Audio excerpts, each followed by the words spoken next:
بے ہوش شہزادی کی کہانی۔ ایک دور دراز کی سلطنت میں ایک خوبصورت اور نیک دل شہزادی جس کا نام ارینا تھا اپنی خوشحال زندگی گزار رہی تھی۔ اس کے والد بادشاہ رومان اور والدہ ملکہ الینا نے اپنی بیٹی کو تمام عیش و آرام فراہم کیے تھے۔ ارینا کی خوبصورتی اور محبت بھری فطرت کی وجہ سے پوری ریاست میں اس کی تعریف کی جاتی تھی۔ ارینا کا خواب تھا کہ وہ اپنی سلطنت کو ایک مثالی جگہ بنائے جہاں ہر شخص خوشحال اور مطمئن ہو۔ وہ ہمیشہ غریبوں اور محتاجوں کی مدد کرتی اور اپنی رعایا کی خوشیوں میں شریک ہوتی۔ ایک دن ایک جادوگر جس کا نام ظلمار تھا سلطنت میں آ پہنچا۔ ظلمار اپنی جادوئی طاقتوں کی وجہ سے مشہور تھا اور لوگوں میں خوف اور دہشت کی علامت بن چکا تھا۔ اس نے بادشاہ رومان سے ملاقات کی اور اپنی خدمت پیش کی، لیکن بادشاہ نے اسے اپنے محل سے نکال دیا کیونکہ وہ جانتا تھا کہ ظلمار کی نیت صاف نہیں۔ ظلمار نے اپنی بے عزتی کا بدلہ لینے کا فیصلہ کیا۔ ایک رات جب سب سو رہے تھے، ظلمار نے اپنے سیاہ جادو کی مدد سے شہزادی ارینا کے کمرے میں داخل ہو کر اسے ایک زہریلا سوپ پلا دیا، جس سے ارینا فوراً بے ہوش ہو گئی اور ایک گہری نیند میں چلی گئی۔ ظلمار نے بادشاہ رومان کو چیلنج کیا کہ اگر وہ اپنی بیٹی کو واپس زندہ دیکھنا چاہتا ہے تو انہیں ظلمار کی 3 شرطیں پوری کرنی ہوں گی۔ پہلی شرط یہ تھی کہ بادشاہ کو اپنی تمام دولت ظلمار کے حوالے کرنی ہوگی۔ دوسری شرط یہ تھی کہ بادشاہ اپنی سلطنت چھوڑ کر ہمیشہ کے لیے جلا وطن ہو جائے۔ تیسری اور سب سے مشکل شرط یہ تھی کہ ایک بہادر نوجوان جسے سچا پیار ہو ارینا کو جاگنے کے لیے اپنا دل پیش کرے۔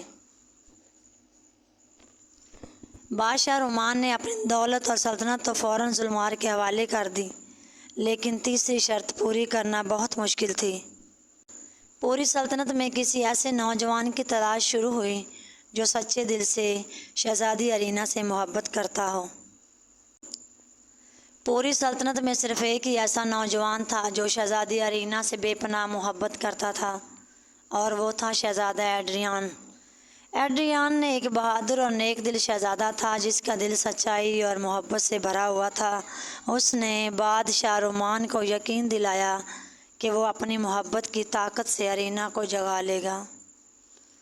ایڈریان نے ظلمان کی سلطنت تک پہنچنے کے لیے ایک مشکل سفر کا آغاز کیا۔ اسے کئی خطرناک جنگلات، پہاڑوں اور دریاؤں کو عبور کرنا پڑا۔ راستے میں ایسے بہت سے خوفناک جادوگر اور جانوروں اور جادوئی مخلوقات کا سامنا کرنا پڑا، لیکن اس کی محبت اور بہادری نے اسے ہر مشکل سے نکالا۔ جب ایڈریان ظلمار کے محل پہنچا تو ظلمار نے اسے روکنے کے لیے اپنی جادو طاقتوں کا استعمال کیا۔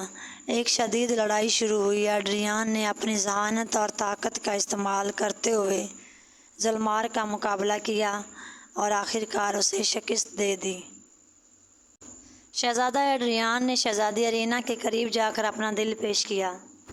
اس نے ارینا کے ماتھے پر بوسہ دیا اور اپنے سچے پیار کا اظہار کیا۔ محبت کی طاقت نے جادو کا اثر زائل کر دیا اور ارینا کی آنکھیں کھل گئی۔ وہ دوبارہ زندگی کی طرف لوٹ آئی۔ شہزادی ارینا کی واپسی پر پوری سلطنت میں خوشی کی لہر دوڑ گئی۔ بادشاہ رومان نے شہزادہ ایڈریان کو اپنا جانشین مقرر کیا اور اپنی سلطنت کی باغ دوڑ اس کے حوالے کر دی۔ ایڈریان اور ارینا کی شادی دھوم دھام سے ہوئی اور دونوں مل کر اپنی سلطنت کو ایک مثالی جگہ بنا دیا۔ یہ کہانی ہمیں یہ سکھاتی ہے کہ سچی محبت اور بہادری ہر مشکل کو آسان بنا سکتی ہے۔ شہزادہ ایڈریان کی محبت اور بہادری نے شہزادی ارینا کو نہ صرف واپس زندگی کی طرف لوٹایا بلکہ پوری سلطنت میں خوشی اور امن کی فضا قائم کی، اور یوں ارینا اور ایڈریان ہمیشہ کے لیے خوشیوں بھری زندگی گزارنے لگے۔